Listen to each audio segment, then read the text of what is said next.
All right, I'm going to do page 22, number 24 in our text. And after I do that, it's kind of going to be a lead into a little bit of a discussion that might help clarify some things. All right, suppose we have a system of linear equations that has a 3x5 augmented matrix whose fifth column is a pivot column. Is the system consistent? Why or why not? You should immediately say, well, last column is a pivot column, therefore it's not consistent, right? It's an augmented matrix and the last column is a pivot column, therefore it's not consistent. That's kind of the end. But I want to explore this just a little bit more so I make sure we understand some things that might be a little confusing. So let's see.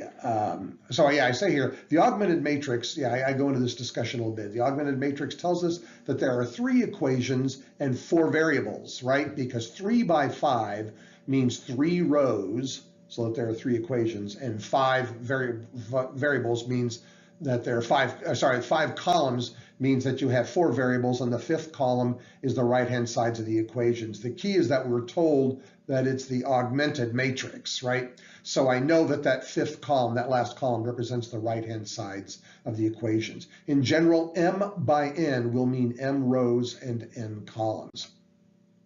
Well, if you've encountered systems like this in the past, you might remember that having fewer equations than you have variables, which is what we have here, 4 variables, but only 3 equations, that can mean that the system is underdetermined, which is just another way of saying that there are infinitely many solutions. We cannot determine a unique solution. That means it's undetermined or underdetermined. All right, but that is not in general always true. Just because you have fewer equations than you have unknowns, that doesn't mean you have an underdetermined system. It doesn't mean you have infinitely many solutions automatically. And it's true that you would have that situation if the system were consistent in the first place, but it isn't. The 5th column of this augmented matrix is a pivot column, so we automatically have that the system is inconsistent, so there is no solution. Right, that's all there is to that. Doesn't matter that there are fewer equations than there are unknowns.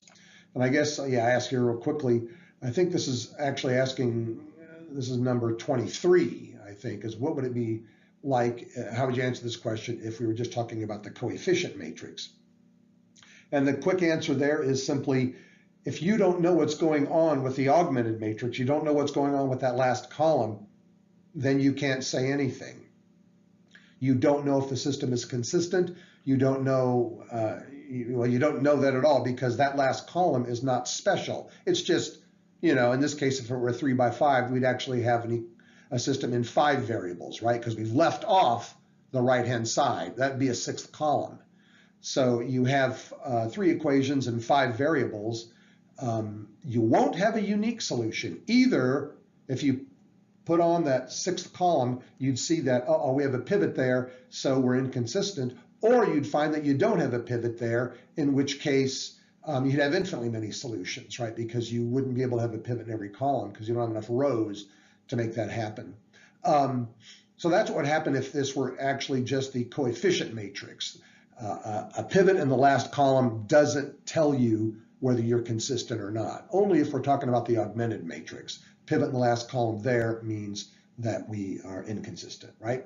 All right, well, again, this idea of having fewer equations than variables, I think can be maybe a little bit confusing. So I want to just look at 3 examples that I think will maybe clear things up here. So first example, solve this system. And I say pause and do it. So just pause me and do it. Okay, here we go. There's the augmented matrix from the system, put it in a reduced row echelon form, and looky there, we have a row of zeros.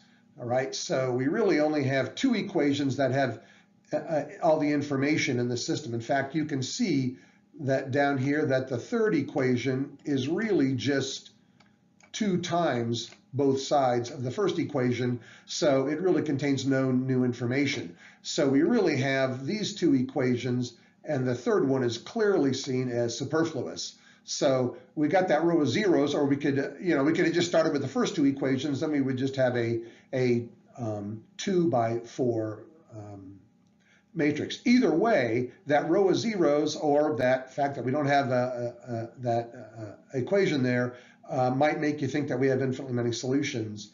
And like I say here, yeah, the first and the third are really the same. So maybe the system is underdetermined, but of course, no, the last column it's augmented, and the last column of the augmented matrix is a pivot column. There you go, there's your pivot. So the system is inconsistent and we're done. That row of zeros doesn't mean anything. Next example, solve that system. Pause me and do it. Okay, there's the augmented matrix. There's the reduced row echelon form. Got another row of zeros. And this time we actually do have infinitely many solutions because the last column is not a pivot column, right? Our pivots are right there and right there. So it's the first and third columns are pivots. So my free variable, comes out of this column, and it's going to be x2, right? So the second is not a pivot column, along with the fact that the last one is not a pivot column. And there's our solution. You should be able to work that out and get that. I just kind of ran out of room, so I put it up there. All right, there's the parametric form. Final example. Solve this system, all right? Three equations with two unknowns. So pause me and do it. And there's the augmented matrix. There's row echelon form. Another row of zeros. So do we have infinitely many solutions? Of course not. Both the other columns are pivot columns, so we have only the unique solution. X1 is 1 and X2 equals 1, which can easily be read straight off the reduced row echelon form of the augmented matrix. So if you were ever told that you should look at the row of zeros, if you've ever worked with matrices before, or you should look at the fact that you have fewer equations than you have unknowns to figure out whether the system is underdetermined, that's not enough information. You need to know whether you're consistent or not, right? And that's looking at that final column and the augmented matrix.